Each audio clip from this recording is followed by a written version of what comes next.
안녕하십니까? 안심불교학술원 여러분.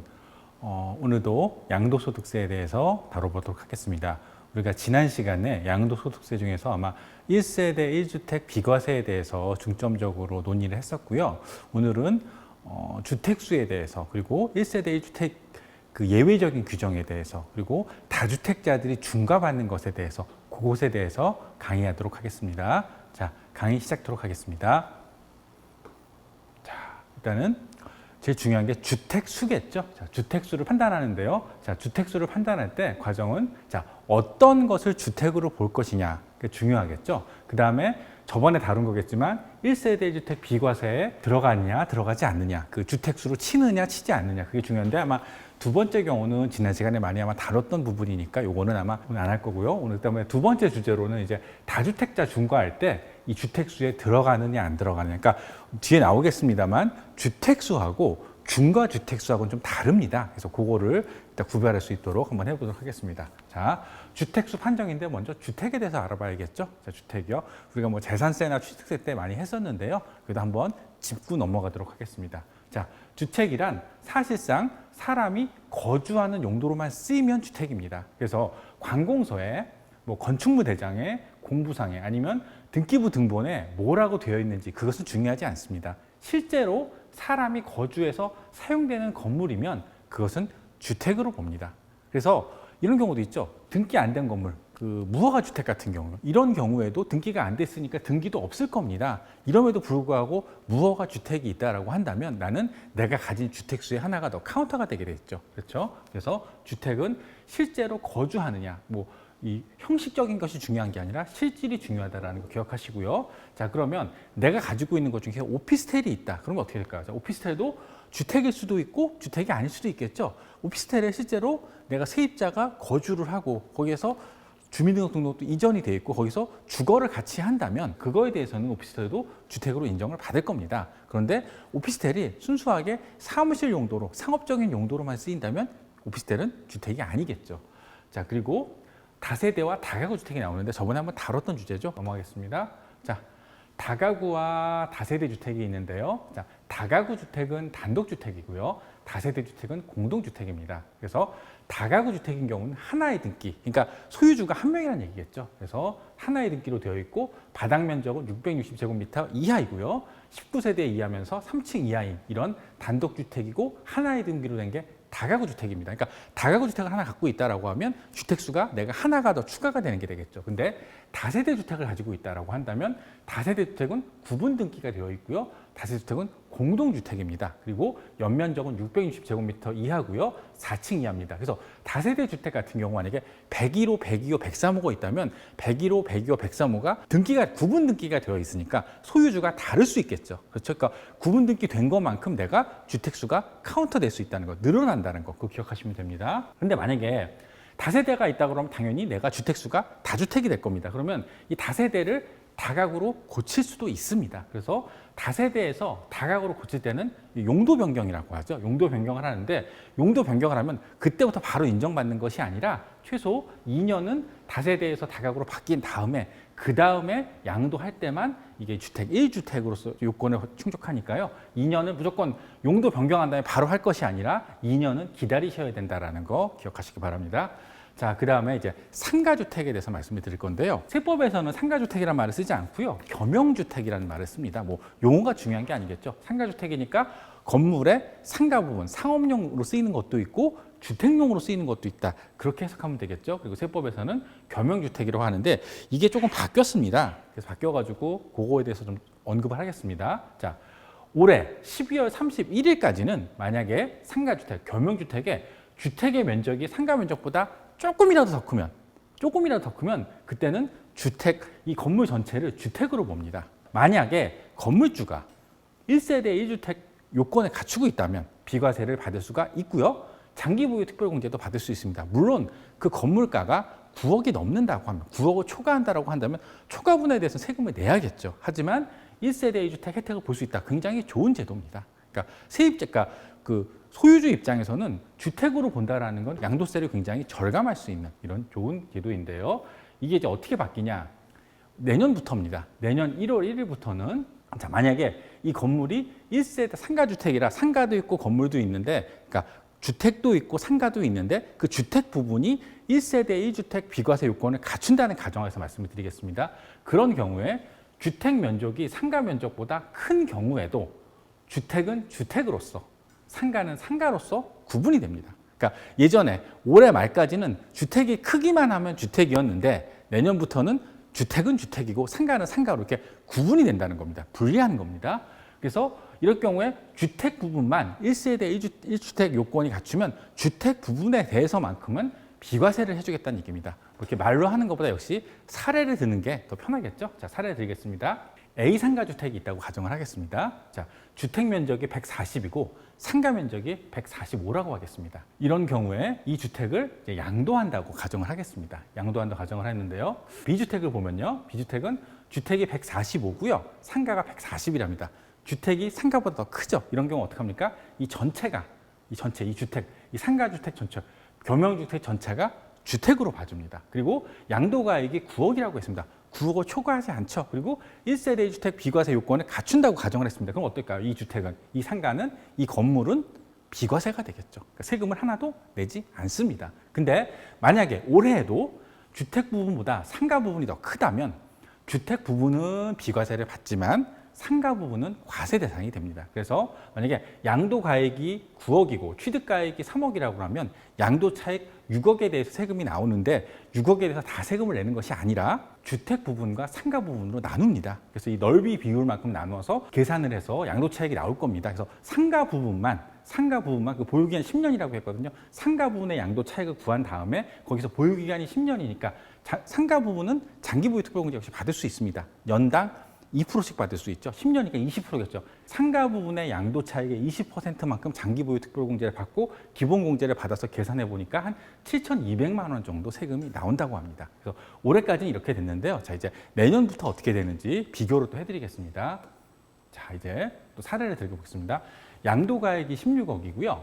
취득가액이 4억인 이런 상가주택, 겸용주택이 있다고 하겠습니다. 그리고 이 사람이 보유한 게 보유 및 거주가 12년이라고 가정을 하겠습니다. 자, 그리고 주택 면적은 125고 상가 면적은 115입니다. 이게 두 개 하면 240이죠. 요거 좀 맞추려고 제가 임의적으로 좀 만들었습니다. 그러면 자, 이게 자, 12월 31일 전에 양도를 한다면 양도 차익은 16억에서 4억을 뺀 거니까 16억에서 4억을 뺀 양도 차익은 12억이 나오겠죠. 자, 근데 올해는 주택 면적과 상가 면적을 봐서 주택 면적이 더 크다고 하면 주택이라고 한다고 그랬죠. 근데 주택입니다. 아, 이거 전체는 주택이니까 비과세를 받을 수 있겠구나 봤더니 양도가액이 16억이겠죠.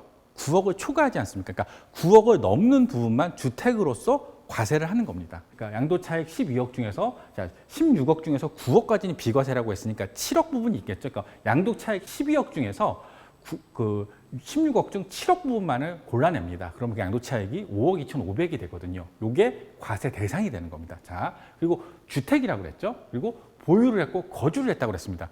주택인데 보유와 거주를 하면 각각 연당 4%씩 4%씩 받을 수 있다고 그랬죠. 그러니까 이게 10년이 그리고 최대한 맥시멈으로 10년씩 받는다고 그랬습니다. 그러니까 이 경우는 12년이니까 10년 거주도 10년, 보유도 10년을 했으니까 80%만큼 장기보유 특별공제를 받으니까 굉장히 세금이 줄겠죠. 그리고 기본공제 250만 원을 받으면 과세 표준이 실제로 세금 부담이 되는 건 1억 정도밖에 안 됩니다. 그래서 1억에서 세율을 곱하고 누진 공제를 해주면 산출세액은 2천만 원 정도, 2,100만 원 정도 나오겠네요. 여기 이제 주민세가 10% 더 붙을 텐데요. 양도세만 2,097만 5천 원이 나옵니다. 자, 근데 이거를 하루가 지나서 2022년 1월 1일을 판다고 가정을 하겠습니다. 자, 양도 차익은 똑같겠죠. 근데 양도 차익은 똑같은데 과세되는 부분이 다릅니다. 어떻게 다를까요? 자, 이때부터는 주택은 주택이고 상가는 상가입니다.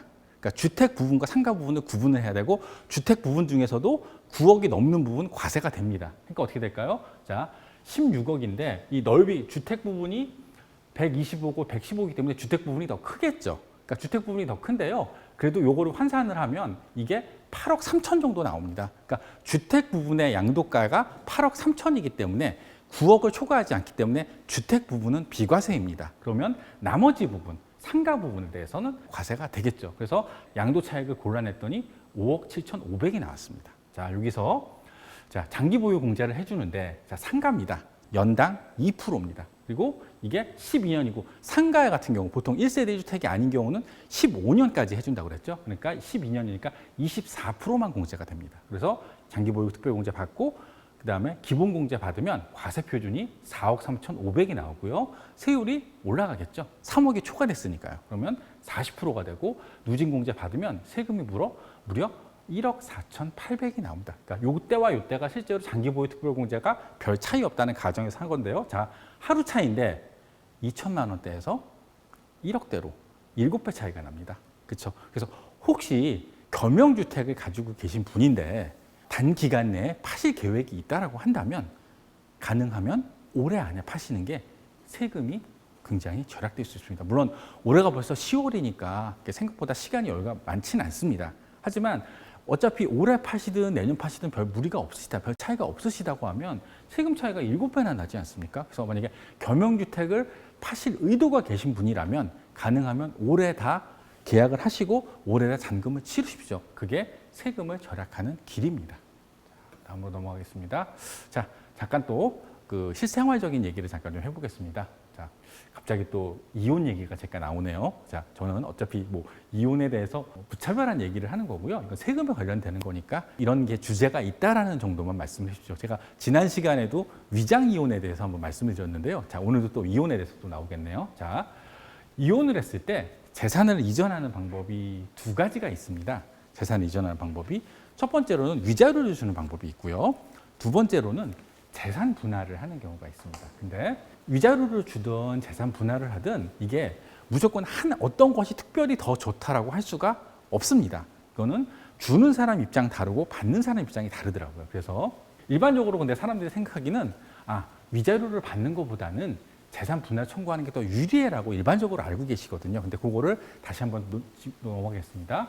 자, 만약에 이혼을 했는데 귀책 사유가 있는 배우자가 위자료를 줬다고 하겠습니다. 뭐 위자료를 현금으로 줄 수도 있겠죠. 하지만 위자료를 내가 현금이 없는 경우도 있겠죠. 그럼 어떻게 될까요? 내가 있던 자산을 팔아서 양도소득세를 내고 나머지 돈으로 위자료를 주는 경우도 있겠죠. 그래서 그런 경우도 있겠지만 파는 것도 귀찮다 그러면 부동산 자체를 줄 수도 있을 겁니다. 자, 그런 경우에는 팔아서 주는 경우 양도세를 내는데 그냥 물건으로 주는데 세금을 안 문다 그러면 형평성이 어긋나겠죠. 그래서 이혼 시 위자료로 재산을 이전하는 경우에도 양도소득세를 내야 합니다. 근데 만약에 재산 분할을 하게 된다면 재산 분할을 원인으로 이전을 한다 그러면 이 재산 분할은 이미 이 재산은 부부가 공동으로 이룩한 재산이다라고 한다면 이혼을 할 때 상대방한테 주는 것은 내가 원래 가지고 있던 것을 원래 명의만 그 사람 이름이 있던 걸 내 몫을 찾아오는 게 되겠죠. 이런 경우에는 과세되지 않습니다. 양도소득세도 내지 않고요. 증여세도 내지 않습니다. 자, 근데 이게 무조건 어느 게 좋다라고 할 수 없어서 실예를 들어보겠습니다. 자, 남편이 이 건물을 3억에 취득했다고 하겠습니다. 3억에. 그런데 이혼을 하게 됐습니다. 그래서 아내에게 이혼을 하는데 6억이 아직은 위자료일지 재산 분할일지 결정되지 않았습니다. 그리고 나서 이 건물을 조금 있다가 아내가 근데 이 이혼하는 시점이 이 건물의 시가가 6억이라고 가정을 해보겠습니다. 그리고 나서 이제 좀 있다가 아내가 이혼한 다음에 이 재산을 위자료든 재산 분할이든 받은 다음에 그 건물을 7억에 양도하려고 한다고 하는 가정에서 시작해 보겠습니다. 자, 위자료로 이전하는 경우입니다. 자, 남편이 일단은 위자료로 이 건물을 주는데, 자, 이때 주는 시점이 중요하겠죠. 주는 시점이 6억입니다. 그러니까 3억에 취득해서 6억에 판다라고 보시면 돼요. 그러니까 6억에서 3억이니까 남편은 3억에 대해서 양도소득세를 부담하게 되어 있습니다.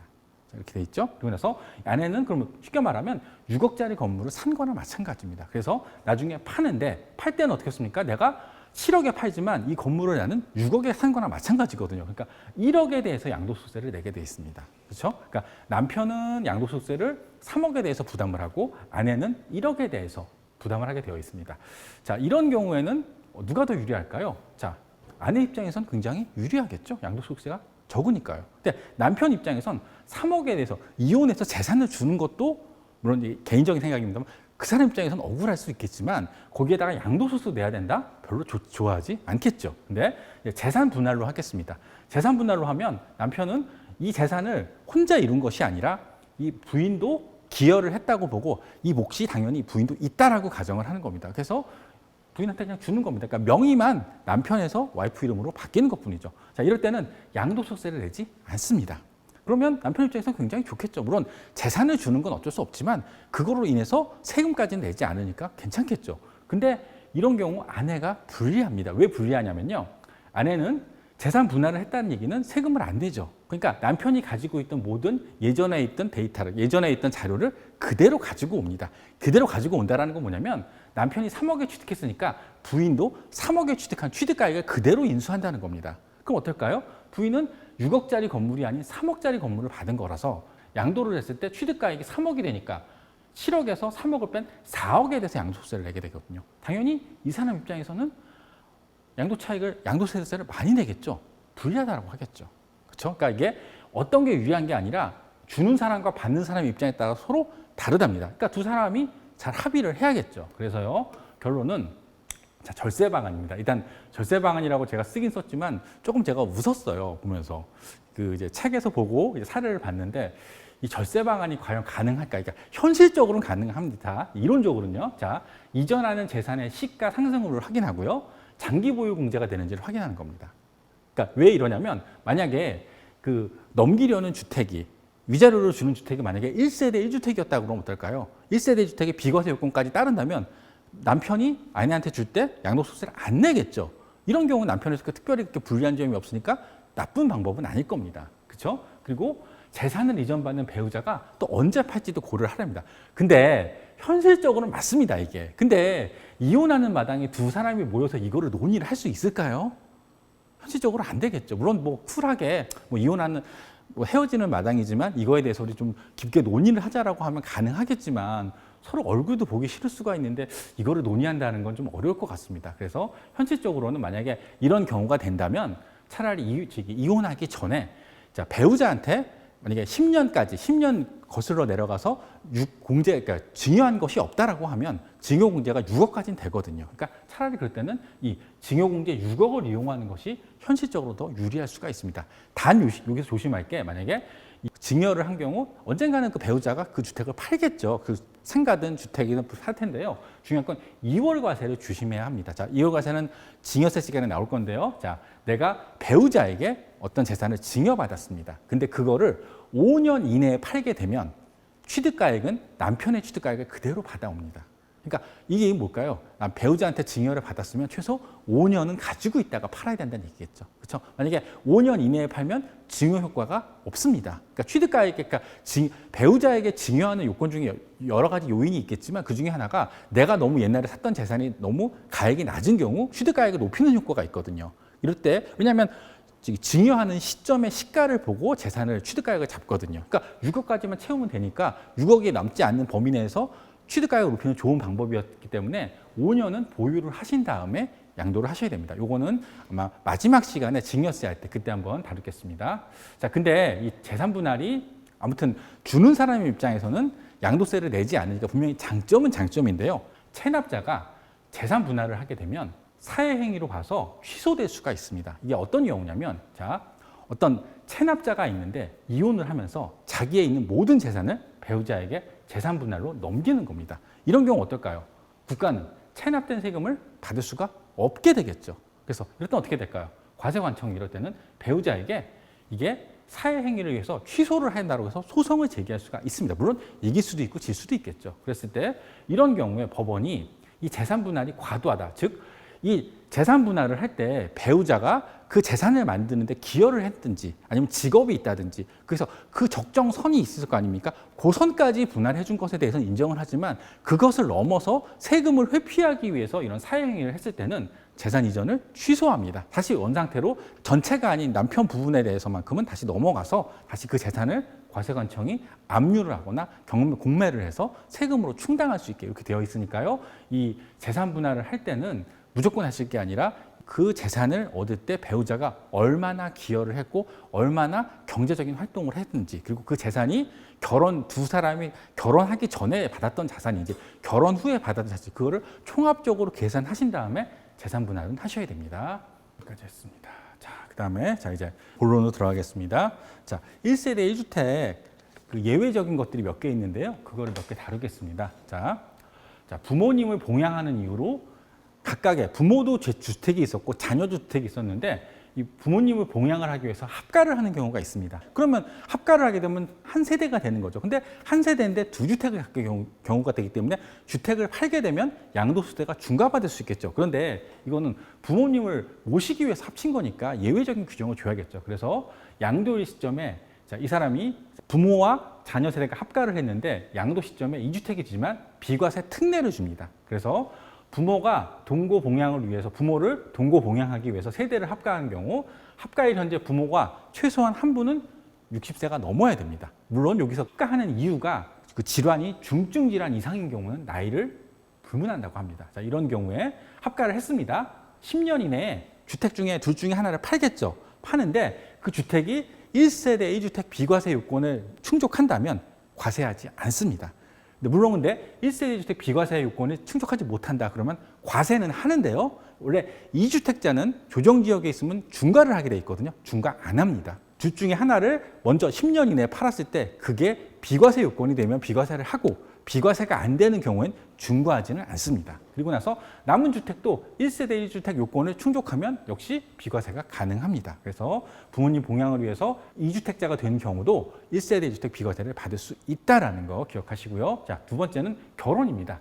결혼하기. 미혼인 두 사람이 각각 주택을 가지고 있습니다. 이 두 사람이 결혼을 한 경우도 당연히 2주택자가 되겠죠. 근데 두 사람이 결혼해서 한 세대가 됐다는 이유만으로 2주택자라고 해서 중과를 한다면 역시 이것도 불합리한 경우겠죠. 그래서 이런 경우도 비과세 요건이 있는데요. 자, 미혼일 때 각각 주택이 있습니다. 그러면 혼인한 날로부터 5년 이내에 양도하는 첫 번째 주택이 만약에 1세대 1주택 요건을 갖춘다면 마찬가지로 비과세고요.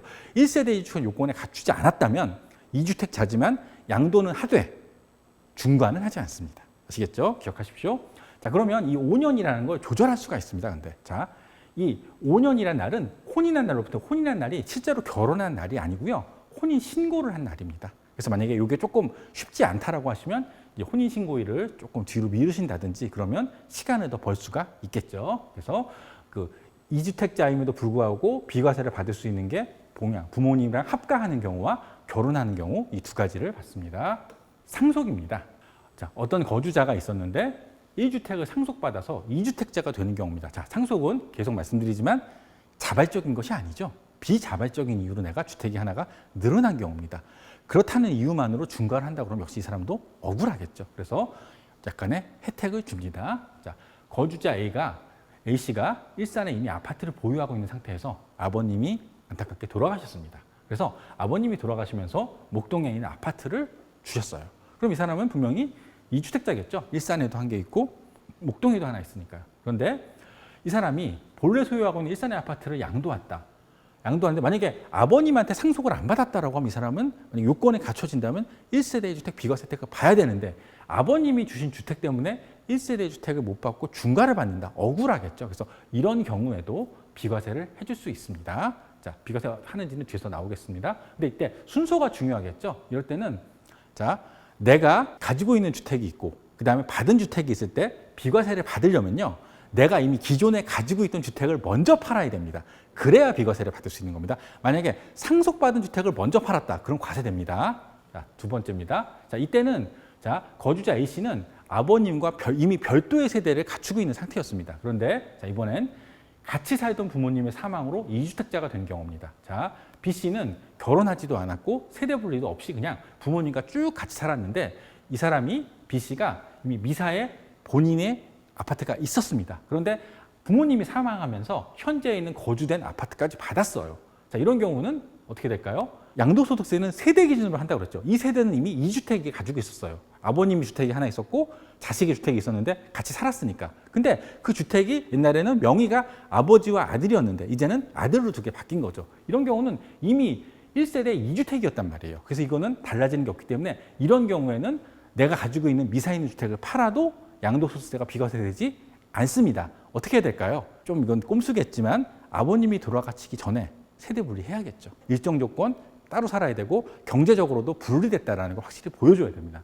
됐고요. 자, 그래서 상속주택과 일반주택이 있는 경우에 양도하는 순서입니다. 먼저 일반주택을 양도합니다. 그래서 일반주택을 양도하면서 무조건 아니겠네요. 1세대 주택 요건을 최대한 충족을 시킵니다. 그럼 비과세를 받겠죠? 그 다음에 이제 주택이 하나 남았습니다. 상속주택 남았죠? 이 상속주택도 1세대 주택 혜택을 볼 수 있게 요건을 갖춰서 팔면 세금을 안 내겠죠. 그렇죠? 자, 근데 아까도 말씀드렸지만 만약에 상속주택을 먼저 팔았다. 그럼 어떻게 될까요? 자, 양도 시점에 분명 2주택자죠. 그러니까 어떻게 될까요? 양도소득세가 과세됩니다. 단, 그래도 좀 혜택이 있습니다. 상속받은 날로부터 5년 이내에 상속주택을 먼저 파는 경우 이때는 중과는 하지 않습니다. 과세는 하되 중과하지. 근데 5년이 넘었다. 그럼 그때부터는 보통 일반적인 다주택자가 돼서 중과합니다. 그래서 만약에 상속주택에서 팔게 되면 제일 좋은 것은 내가 가지고 있던 주택을 먼저 팔고 그 다음에 상속주택을 팔든지 아니면 상속주택을 먼저 팔아야 된다라고 하면 차라리 5년 이내에 파십시오. 그러면 중과되지는 않습니다. 됐고요. 자, 근데 여기서 예전에는 그 상속받은 주택이 있는 상태, 돌아가실 때 있던 주택이 언제 내가 가지고 있던 주택이 언제 사느냐가 중요하지 않았거든요. 그래서 그거를 계속 반복적으로 해줬습니다. 그러니까 당연히 이거를 악용하는 경우가 있었겠죠. 그래서 세법이 좀 바뀌어서요. 2013년 2월 15일 이후에는 자, 사망일 현재 부모님이 돌아가셨을 때 내가 가지고 있는 주택 그것만 요 대상이 됩니다. 아시겠죠? 그래서 사망일 현재 보유하고 있는 주택만 이 상속주택의 특례라, 지금 했던 게 상속주택 특례라고 하거든요. 상속주택 특례를 받을 수 있다라는 거 2013년 2월 15일 이후에는요. 그래서 그렇게 됩니다. 자, 그런데 상속주택이 아까 한 채인 경우만 말씀드렸잖아요. 근데 상속주택이 두 채인 경우도 있겠죠. 이런 경우에는 어떻게 될지 한번 보겠습니다. 상속주택이 두 채인 경우. 자, A씨입니다. 이 사람이 갑, 을, 병, 정 세 개의 주택이 있는데요. 갑은 원래 자기가 가지고 있던 겁니다. 그리고 아버님이 돌아가셨을 때 이미 내가 그 아파트 갑을 가지고 있는 상태였습니다. 자, 근데 을과 정이 있는데 이 두 아파트는 모두 일산에 있고요. 상속 때문에 내가 받은 아파트인데요. 자, 이 을이라는 아파트는 아버님이 12년을 보유했고 정이라는 아파트는 5년을 보유했습니다. 자, 이 보유 기간을 명시한 이유가 있겠죠. 왜냐하면 이거 둘 중에 하나를 상속 특례주택 혜택을 받으려면 둘 중에 하나를 선택을 해야 됩니다. 선택을 하는데 개인이 선택할 수도 있지만 일반적으로 선택할 수 있는 요건을 만들어 놨겠죠. 선순위를 만들어 놨겠죠. 그래서 자, 이런 경우에 어떻게 할 것인가? 그러면 이 둘 중에 하나를 상속 특례주택이라고 해서 선택을 하게 되어 있는데요. 자, 선택하는 방법은 자, 상속받은 주택이 두 채 이상인 경우 아래 순위에 따라 한 주택만 상속주택 특례를 적용한다라고 되어 있습니다. 자, 우선순위는 자, 돌아가신 분, 피상속인은 돌아가신 분입니다. 아버님이 가장 길게 보유한 주택입니다. 두 번째로는 보유기간이 같을 경우도 있겠죠. 그런 경우는 거주기간이 가장 긴 주택, 그것도 같다. 그러면 사망의 시점에 거주한 주택, 그 다음에 마지막으로는 기준시가가 높은 주택, 그것도 다 똑같다. 그러면 상속인이 선택하게 되어 있습니다. 그러니까 아까의 경우는 자, 보유기간이 을 아파트가 더 길었죠. 이런 경우는 선순위 상속주택을 을 아파트로 보면 되겠죠. 자, 그러면 이 사람은 어떻게 해야 세금이 적어질까요? 자, 첫 번째, 을 정이 있었는데 을은 상속주택 특례를 받을 수 있다고 그랬죠. 그 아파트를 제외하고 특례를 받을 수 없는 정 아파트만 양도를 먼저 합니다. 그 다음에는 자, 이제 주택이 하나가 줄었죠. 상속받은 주택 하나와 4개 있었으니까 이제 4거를 팔면 되겠죠. 자기가 보유한 갑 아파트를 양도합니다. 그러면 이게 1세대 주택 요건만 갖춘다면 비과세를 받을 수 있겠죠. 그 다음에 마지막으로 특례 상속주택 을을 양도하는 경우죠. 이 경우도 1세대 주택 그 비과세 요건을 최대한 갖춘 다음에 팔아야죠. 이런 경우가 세금이 가장 적은 경우입니다. 자, 그 다음에요. 이런 경우도 있죠. 집을 한 채 주셨어요. 근데 형제가 여러 명인데 그 집을 한 형제한테만 주는 게 아니라 그 지분을 지분대로 나눠주는 경우가 있겠죠. 큰형한테 반 주고 막내한테 반 주고 이런 경우도 있겠죠. 자, 이런 경우입니다. 자, 형제가 한 채를 공동 상속한 경우입니다. 이런 경우를 우리가 용어로 세법용어로 공동 상속주택이라고 하는데요. 자, 이럴 때 자, 형제가 이미 각각 집이 있다고 가정하겠습니다. 자, 기존의 집을 양도하는 경우도 공동 상속주택은 없는 것으로 보아 계산하지 않는다라고 했는데요. 자, 이거 좀 더 설명해 드릴게요. 자, 그 공동상속주택을 받았을 때는 주된 상속인 한 명을 정합니다. 그래서 그 사람의 집으로 카운트하고요. 소수 지분을 가진 사람은 주택수로 치지 않는 겁니다. 그래서 그 정하는 순서는요. 상속 지분이 제일 큰 사람이 주된 상속자가 되는 겁니다. 근데 상속 지분이 5대 5인 경우도 있겠죠. 이런 경우에는 실제로 그 돌아가실 때 그 받은 주택에 살았던 사람이 있을 수 있습니다. 형제 중에서. 그 사람이 선순위가 되고요. 근데 그것도 안 된다. 이것도 없다 그러면 제일 연장자가 주된 상속인이 되겠습니다. 근데 만약에 주택이 또 여러 채를 받은 경우도 있습니다. 자, 이런 경우에는 어떻게 할까요? 상속순위 순위에 따라서 자, 나누는데요. 주택을 여러 개 받았는데 모두 다 혜택을 주면 안 되겠죠. 그래서 한 주택만 선순위 상속주택으로 하고 나머지 주택 상속받은 것들은 보통 우리가 일반적으로 사는 주택 갖고 똑같이 다루시면 됩니다. 자, 이런 경우에 자, 양도하는 순서는요. 만약에 여러 채를 공동 상속받았다. 그러면 상속 특례되는 주택, 외주택, 이건 과세가 되겠죠. 이 주택은 먼저 파시고 그 다음에 보유주택을 양도하고 그다음 마지막으로 상속주택 특례를 받는 주택을 양도하면 되겠죠. 자, 순서는 이렇습니다. 계속 상속을 받았는데 이거 과세가 되는 경우가 있을 겁니다. 그럼 과세되는 걸 먼저 파시고 그 다음에 내가 가지고 있는 거를 팔고 마지막으로 상속받은 주택을 파는 겁니다. 이 순서로만 하시면 세금이 절약될 수 있습니다. 그리고 공동주택, 소수 지분으로 받은 사람은 어떻게 된다? 그 사람은 주택수로 치지 않습니다. 자, 공동주택 사례를 또 사례로 들어보죠. 상속주택이 강남에 있는데 형한테 50%, 동생한테 50% 줬습니다. 그리고 이 형제는 자, 세대가 분리되어 있고요. 따로 살고 있고요. 각각 상속 당시에 1주택씩을 가지고 있습니다. 자, 이런 경우에 자, 다른 요건이 없고 50대 50 지분이 똑같죠. 그럼 어떻게 할까요? 나이 많은 사람으로 간다고 그랬죠. 이 주택, 강남 소재의 상속주택은 자, 주된 상속인인 형의 주택수로 카운터를 합니다. 형의 주택수로 카운트한다는 거 기억하시고요. 자, 이런 경우 자, 일반 주택을 먼저 양도한다고 가정을 하겠습니다. 자, 그런 경우 A자는 그러니까 형 A는 상속주택 특례, 이 사람은 주택이 2개인 건 맞죠. 상속주택 특례를 적용해서 일반 주택인 경우 이 사람은 비과세 요건을 충족하면 비과세를 합니다. 그리고 나중에 팔면 되겠죠. 자, B주택, 동생 B 같은 경우는 소수 지분을 가진 사람이기 때문에 이 사람은 이 주택을 아예 없다라고 가정하시면 돼요. 자기 주택을 팔아도 어떤 특별한 제약 없이 비과세를 받을 수 있습니다. 자, 그런데 일반 주택을 먼저 파는 게 아니라 상속주택을 먼저 팔 수도 있겠죠. 이런 경우에는 어떻게 될까요? 2주택자로서 과세가 됩니다.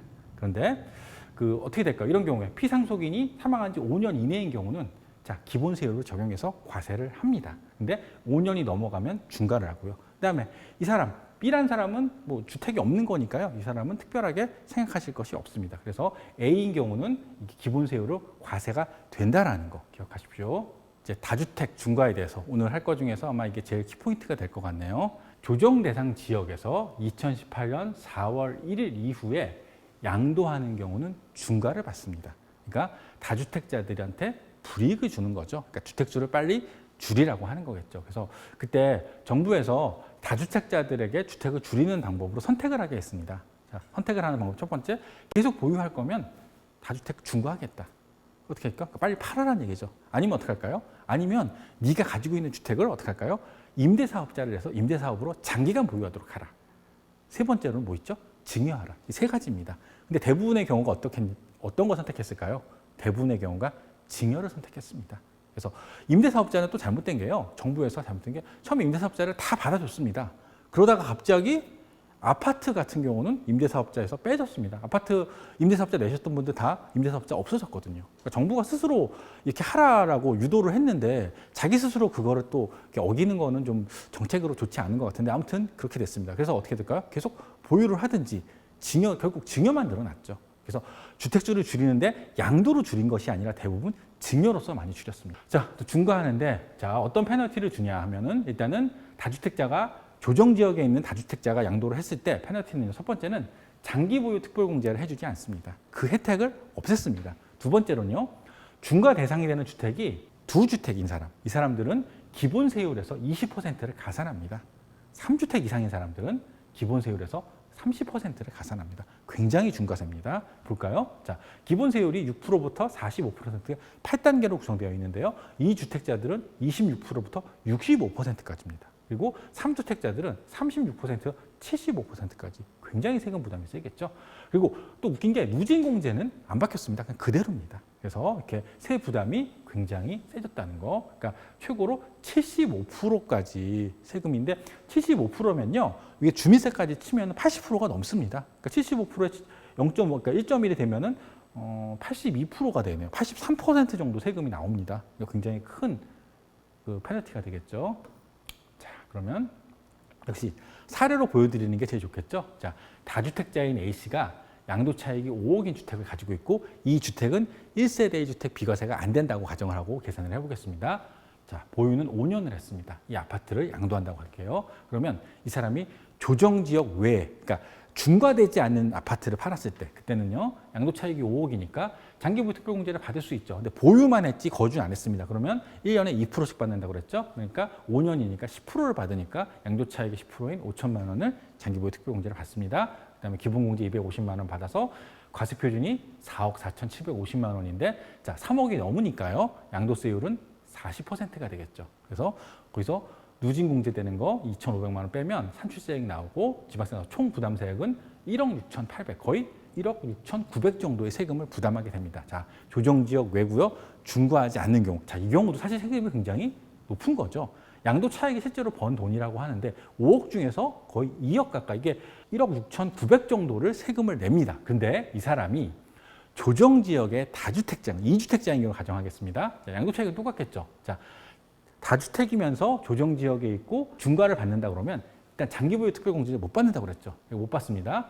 그대로 하니까 양도차익은 그대로지만 과세표준이 이것만큼 늘어나겠죠. 그 다음에 이것만 늘어나는 것이 아니라 세율이 자 기본 세율이 40%였습니다. 근데 2주택자니까 플러스 20이라고 그랬죠. 60%를 받습니다. 이 사람이 3주택자로 넘어가면 어떻게 될까요? 30%, 10% 더 받으니까 70%겠죠. 누진공제는 똑같습니다. 세율이 어떻게 차이가 나죠? 엄청나게 나죠. 결국 세 부담이 조정지역에서 중과를 안 받을 때는 1억 6,900 정도인데요. 3억이 넘습니다. 이 차이가 1억 3천이 되네요. 자, 이게 3주택으로 넘어가면 5천만 원이 더 붙습니다. 그러면 이 차이 보세요. 2배가 넘지요. 그렇죠? 그래서 굉장히 이게 다주택자들에게 팔았을 때 굉장히 세금 부담이 되니까 이럴 거면 어떨까요? 웬만하면 안 팔려고 하시겠죠. 그래서 이렇게 세부담이 다주택자들이 양도했을 때 굉장히 강화졌다라는 거 말씀드렸습니다. 자, 그런데 다주택자들이 주택을 팔 때 무조건 중과될까요? 그냥 다주택을 가지고 있다는 이유만으로 다 중과되지는 않습니다. 그래서 질문이 두 채 이상을 가진 사람이 양도를 하면 양도소득세가 무조건 중과가 되느냐? 자, 답은 노입니다. 자, 양도소득세가 중과되려면 다음에 A, B, C 세 가지 요건을 모두 다 충족해야만 양도소득세가 중과되는 겁니다. 자, 첫 번째, 양도하는 주택이 조정 대상 지역에 있어야 됩니다. 두 번째입니다. 중과 대상 주택수가 자, 주택수가 아니고요. 중과되는 주택수, 중과 대상이 되는 주택이 2채 이상이어야 됩니다. 그리고 그 팔려는 주택이 중과 제외, 중과 배제라고 하는데요. 중과 배제 주택에 해당되지 않아야 됩니다. 다시요.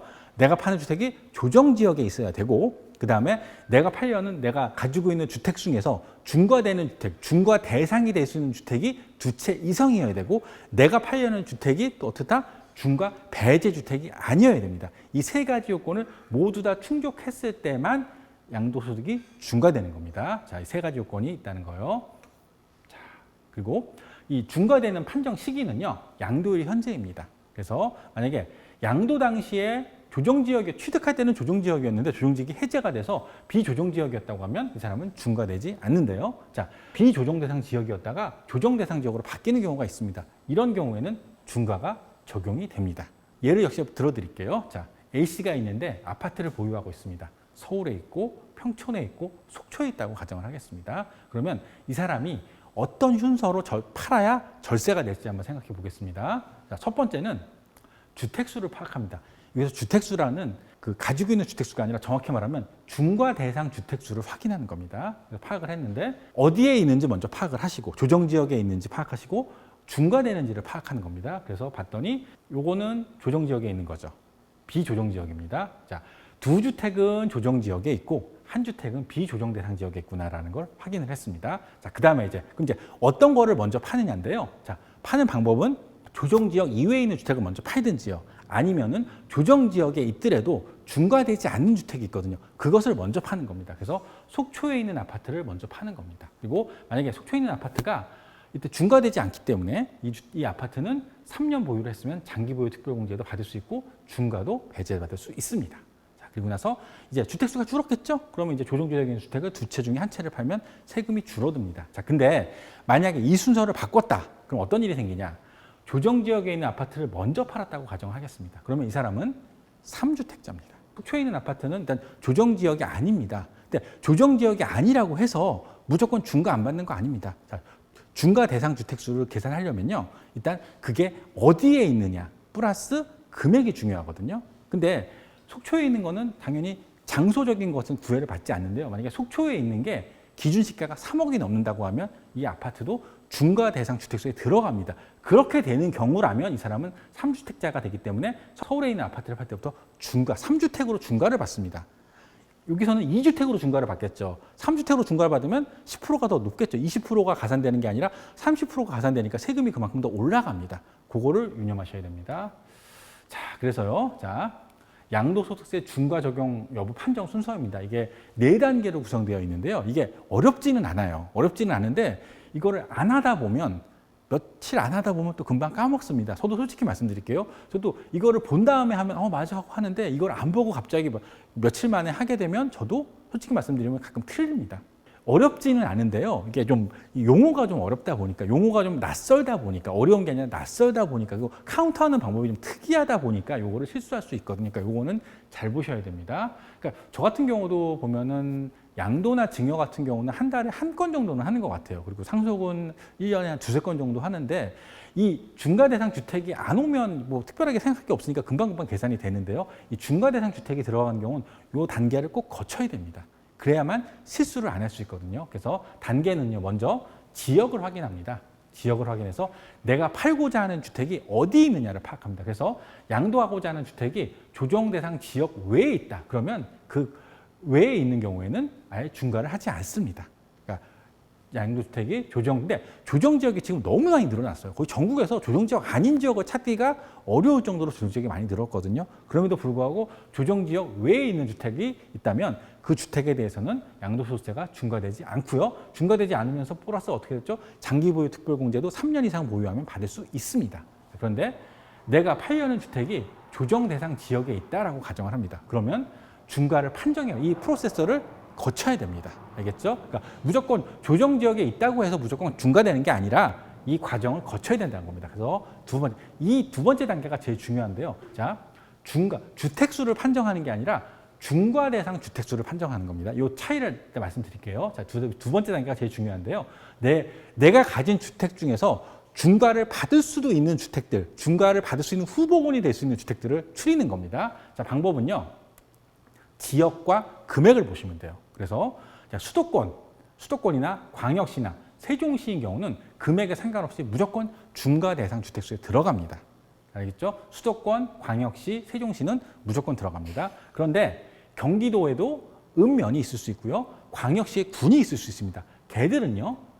3억이 기준 시가가 3억이 넘는 주택만 중과 대상 주택수에 들어갑니다. 마찬가지로 기타 지역인 경우도 마찬가지로 3억이 넘는 경우에만 중과 대상 주택수에 들어갑니다. 기억하세요. 그러니까 수도권, 광역시나 세종시는 무조건 금액에 상관없이 중과 대상, 내가 가진 주택들 중에서 다 중과 주택이 되는데 그 외의 지역은 기준 시가가 3억이 넘는 주택만 내가 가진 주택 중에서 중과 대상 주택수가 될 수 있다는 겁니다. 자, 그다음 됐고요. 그다음 여기서 3단계, 4단계로 먼저 가. 그래서 추렸더니 중과 대상 주택수가 2개더라. 그러면 여기서 계산을 했더니 중과 2개다. 그러면 내가 팔았을 때 기본 세율의 20%가 붙고요. 장기보유 특별공제를 못 받습니다. 근데 이 중과 대상을 했더니 그게 3채 이상이었더라. 그러면 기본 세율에서 30%가 추가되고 장기보유 특별공제를 못 받습니다. 자, 요걸 예를 또 들어드릴게요. 아까 말씀드렸죠. 중과 주택수와 중과 대상 주택의 차이, 그러니까 주택수와 중과 대상 주택수의 차이입니다. 요거를 사람들이 제일 헷갈려 하시거든요. 자, 주택수는 그게 쉽게요. 내가 등기부등본상에 내가 주택이 몇 개 있냐? 그건 굉장히 쉽겠죠. 자, 예를 들어 드릴게요. 자, A주택, B주택, C주택이 있는데, 자, 3주택자인데 이 사람이 3주택은 맞는데 중과 대상 주택수는 3주택보다 작을 수도 있고 같을 수도 있습니다. 자, 소재를 서울 강남에 있고 기준시가가 5억이고요. 분당에 있고 1억이고 충남 천안에 있고 2억입니다. 자, 이런 경우에는요. 자, 당연히 주택수는 3개는 맞는데 중과되는 거 다른 거 보지 마시라고 그랬죠. 지역과 금액을 보라고 그랬죠. 지역이 수도권이거나 세종시거나 광역시면 금액을 보지 말고 중과라고 그랬습니다. 자, 서울이고 경기죠. 수도권이니까 어떻습니까? 이건 금액을 볼 필요도 없이 중과 대상 주택수에 들어갑니다. 이 두 주택은 중과 대상 주택수입니다. 자, 근데 충남 천안이 나왔네요. 기타 지역이죠. 기타 지역은 기준시가를 보라고 그랬죠. 기준시가가 얼마입니까? 2억이네요. 아, 이 사람은 그럼 주택수는 2개지만 중과 대상이 되는 주택수는 2개로 됩니다. 차이를 아세요? 이때는 다른 거 보지 마시고 지역하고 금액만 보시면 중과 대상 주택수가 되는지 안 되는지를 볼 수 있습니다. 두 번째 경우입니다. 자, A주택 강남에 있고요. B주택 분당에 있고 C주택 수도권에, 그러니까 수원에 있습니다. 자, 이 사람은 3주택자는 맞고요. 자, 이 세 개 모두 다 수도권에 있죠. 자, 뺄 수 있는 게 없습니다. 이 사람은 주택수도 중과대상 주택수 3주택입니다. 근데 A주택을 보니까 장기임대는 빼준다고 그랬는데 들었죠? 자, 장기임대 빼주는 건 맞습니다. 근데 언제 빼주냐? 이 중과대상 주택수에서 빼는 게 아니라 그 다음 단계에서 뺍니다. 아셨죠? 그래서 이런 경우는 중과대상 주택수에는 들어간다는 거죠. 중과대상 주택수는 다시 말씀드립니다. 지역과 금액을 보시라. 지역은 수도권이냐 광역시냐, 그때는 금액 보지 않는다. 그 외 기타 지역은 기준시가가 3억이면 중과대상 주택수에 들어간답니다. 자, 그 다음에 마지막 3단계라고, 사실 이게 마지막 단계가 여기예요. 자, 그래서 내가 이제 팔려는 주택이 정책 목표에 의해서 나라에서 이거는 중과하지 마라고 하는 주택들이 있어요. 그 주택은 중과하지 않습니다. 아셨죠? 중과 대상 주택수까지 선택하고 이제 내가 팔고자 하는 주택이 중과 대상이냐 아니냐를 해당되는지, 중과 배제가 되는지 배제가 아닌지를 확인하시면 돼요. 그러면 이 단계가 완성이 되는 겁니다. 중과되느냐 중과되지 않느냐 그거를 봐야겠죠. 그것도 역시 보여드릴게요. 중과 배제되는 게 두 가지 종류가 있습니다. 3주택자 이상에도 불구하고 중과를 하지 않는 주택이 있고요. 2주택자인데 중과하지 않는 것이 있습니다. 그래서 두 개가 있는데 근거가 소득세법 167조 3항에 있습니다. 그래서 자, 3주택자 이상이지만 그 중과 대상가, 이게 3주택 이상이라는 게 중과 대상이 되는 게 3주택 이상이지만 이 주택을 파는 경우에 얘는 중과하지 않겠다라고 하는 겁니다. 그래서 3주택 이상인데 봤더니 자, 이거 1번 같은 경우는 이미 앞에서 빠지죠. 왜냐면 아까 제외된다고 했으니까 요거는 생각할 필요 없고요. 이미 앞 단계에서 빠졌을 테니까요. 두 번째로 자, 장기 임대 주택입니다. 내가 중과 대상 주택가 3채 이상인데 내가 지금 팔려는 주택이 소득세법상 장기 임대 주택에 들어간다. 그럼 이 주택을 파는 경우에는 중과하지 않습니다. 이 장기 임대 주택은 어떤 요건이 모두 다 충족돼야겠죠. 어떤 요건일까요? 지방자치단체와 세무서에 주택 임대사업자로 등록이 돼야 되고요. 또 이제 임차일 당시, 임대 개시일 당시 그 기준이 있는데요. 장기 임대 주택으로 요건을 갖춘 주택이 있다면 요것들은 3주택자이지만 그 주택을 팔 때만 중과되지 않는다 기억하세요. 자, 그다음에 조특법상 조세특례제한법을 조특법이라고 하는데요. 조특법상에서 두 가지 3번과 5번인데요. 장기임대주택이나 미분양주택, 그럼 신축주택 이 세 가지 경우도 중과에서 배제되어 있습니다. 이런 게 종류가 있다는 정도만 기억하세요. 그다음에 내가 가지고 있는 주택인데 그 주택을 종업원들에게 무상으로 10년 이상 쓰게 하는 주택이 있을 겁니다. 이런 경우도 좋은 거기 때문에 이런 것도 중과에서 제외해 주고요. 또 문화재 주택이나 상속주택인 경우도 중과하지 않습니다. 내가 다주택자인데 상수주택을 팔았어. 상수주택을 먼저 파는 경우가 있다고 그랬죠. 이런 경우도 5년 이내에 팔면 중과하지 않습니다. 그다음에 뭐 가정 어린이집, 아마 아파트 1층에 가정 어린이집 있는 경우가 많죠. 이런 경우 가정 어린이집도 자, 어린이를 위한 보육시설이지 않습니까? 이런 경우도 지방자치단체한테 승인을 얻고 세무서에서 사업 등록을 한 다음에 5년 이상 그것을 사용한 경우, 자, 사용하지 않게 된 날부터 6개월 이내에 파는 경우도 그 주택을 파는 경우 중과 대상 주택수에 들어갈 수 있지만 중과 배제가 된다는 겁니다. 이렇게 됐고요. 자, 2주택자인 경우 중과 대상이 되는 주택이 2주택인데 중과에서 제외되는 경우입니다. 자, 이런 경우는요. 아까 그 3주택자이면서 했던 거 그게 다 들어갑니다. 거기에 이제 추가적으로 들어가는 것들이요. 자, 부득이한 사유 등으로 취득한 주택. 이건 뭐냐면 내가 기존의 주택을 가지고 있어요. 그런데 취약이나 근무 형편상 또 질병 때문에 다른 지역으로 가서 다른 지역에 다른 시군에 가서 집을 사는 경우가 있거든요. 이런 경우는 어쩔 수 없이 가서 사는 경우니까 이런 경우에는 취득한 후 1년 이상 거주하거나 그 사유가 해소된 다음에 파는 경우는 중과하지 않습니다. 이런 거는 이 어쩔 수 없는 부득이한 사정의 경우 2주택자인 경우에만 인정해 받는 거고요. 그다음에 아까 말씀드린 동거봉양, 혼인 이런 것들, 일시적 2주택 이런 것들은 중과되지 않습니다. 근데 사실 이것들은 동거봉양이나 혼인이나 이런 것들은요. 만약에 기억하실 게 비과세를 받을 수 있으면 받고요. 만약에 비과세 요건이 안 되면 과세는 하되 중과는 하지 않겠다. 기억하세요. 자, 그리고 동거봉양이나 혼인합가인 경우는 첫 번째 제일 좋은 게 만약에 그것 때문에 2주택이 된 사람이 비과세 요건을 갖추고 있다라고 하면 비과세를 해주지만 만약에 비과세 요건을 안 갖췄다. 그러면 과세는 하되 중과하지는 않겠다는 겁니다. 2주택자인 경우요.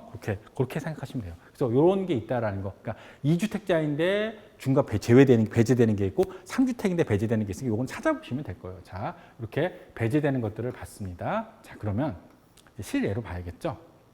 사례를 드리겠습니다. 자, 출처는요, 세무사협회 교육자료를 그대로 한 예를 가지고 왔습니다. 자, 주택 보유 현황입니다. A주택이 있는데요. 강남에 있고 기준시가는 5억입니다. 자, B주택은요, 강북에 있고 기준시가는 4억이고, 사실은 서울에 있으면 기준시가가 의미가 없겠죠. 그 다음에 전라남도 여수에 있는데요. 여수에 C주택이 있는데 이 C주택이 기준시가가 2억이랍니다. 그러니까 2억을 보니까 이게 조정지역에서 빠지겠구나라고 볼 수도 있는데 그건 좀 나중에 보시죠. 그랬는데 이 사람이 이제 C주택을 양도하는 경우입니다. 자, C주택을 양도하는 경우에요. 자, 먼저 뭘 보라고 그랬죠?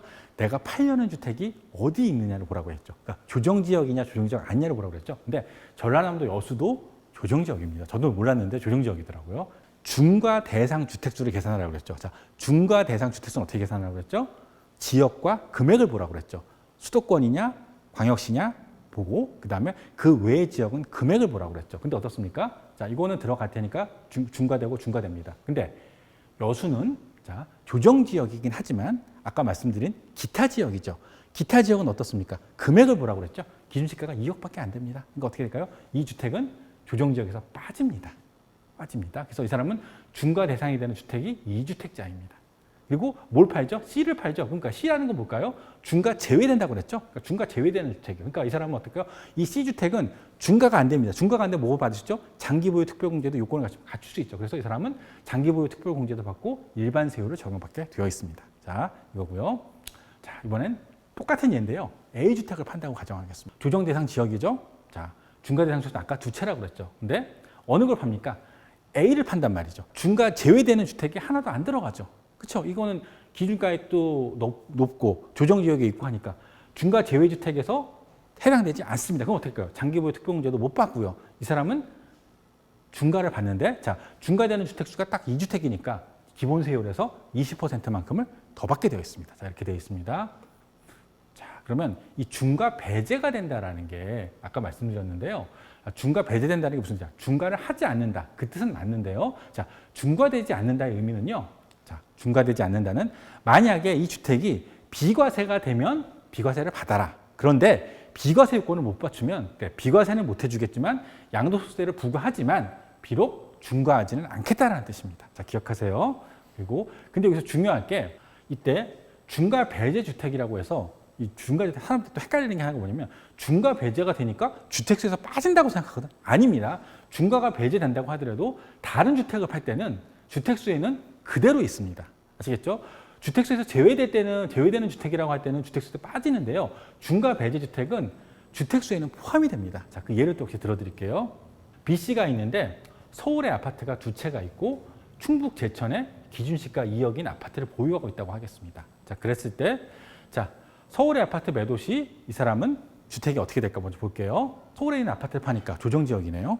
그죠? 자, 두 번째, 그 중과 대상이 되는지 안 되는지 보는데요. 자, 충북 제천도 아마 조정지역이 아닌 걸로 제가 알고 있습니다. 그리고 기준가액이 2억이죠. 그러니까 이 사람은 2주택자입니다. 주택수에서 카운터가 안 됐죠. 자, 이번엔 C입니다. 장기임대주택이 두 채가 있대요. 이게 모든 요건을 충족을 했답니다. 그리고 일반 주택이 두 채가 있어요. 일단 4주택자네요. 그런데 이 사람이 이 일반 주택을 팔 때 주택수가 어떻게 되느냐 보겠습니다. 자, 사람들이 뭘 헷갈리냐면 이 장기임대주택 두 채가 있으니까 이건 주택수에서 뺀다고 생각해요. 아닙니다. 이 장기임대주택은요. 중과 배제돼. 이 주택을 팔았을 때 중과하지 않는다는 거지. 중과 주택수를 셀 때는 카운터가 됩니다. 그래서 이 사람은 어떻게 될까요? 중과 주택도 4주택자가 되는 겁니다. 아시겠죠? 헷갈리지 마세요. 혹시 또 세무사협회 교재에 있는 거 그대로 한번 사례로 한번 들어보겠습니다. 자, 주택 보유 현황입니다. 자, 강남에 A주택이 있고 아까 했던 거 그대로인데요. 강남에 있고 강북에 있고 자, 경기도 성남에 있는 주택이 있다고 하겠습니다. 자, 이랬을 때 자, 주택 A를 양도하겠습니다. 자, 그러면 자, 일단 A는 조정지역 대상에 있네요. 됐고요. 두 번째, 중과주택수는 주택수는 세 채인데 중과되는 건 몇 채인가 봤더니 다 어떻습니까? 소재가 다 수도권이죠. 수도권이니까 금액 볼 필요 없죠. 중과주택수도 세 채야. 자, 그다음에 이제 A주택을 파는데 그럼 A주택이 중과 적용 배제가 됐냐 봤더니 중과 배제될 만한 요인이 아무것도 없죠. 그러니까 얘는 미해당됩니다. 그러니까 3주택자니까 기본세율의 30%를 받습니다. 그죠? 이해하시겠죠? 자, 주택수 3개고 이 주택이 팔려는 주택이 중과 제외주택이 아니면 중과를 받습니다. 자, 똑같은 거 들려드릴게요. 이번에는 A주택을 파는데 A주택을 파는 건 똑같습니다. 근데 A주택에 뭐가 붙었냐? 장기 임대주택이라는 요건이 붙었습니다. 일단 A를 파는데 A는 어디 있죠? 조정 대상 지역에 있죠. 그러니까 조정 대상이 있으니까 그건 됐고, 자, 중과 대상 주택수를 계산하는데 중과 대상 주택수를 계산할 때는 장기 임대 이런 거 생각하지 않는다고 그랬죠. 뭐만 생각하죠? 지역과 금액만 본다고 그랬죠. 근데 다 수도권이네요. 그러니까 모두 다 중과 주택수에 들어갑니다. 그렇죠? 세 채니까 이거를 팔게 되면 기본 세율의 30%를 받는데 이제 내가 팔려는 주택을 보겠습니다.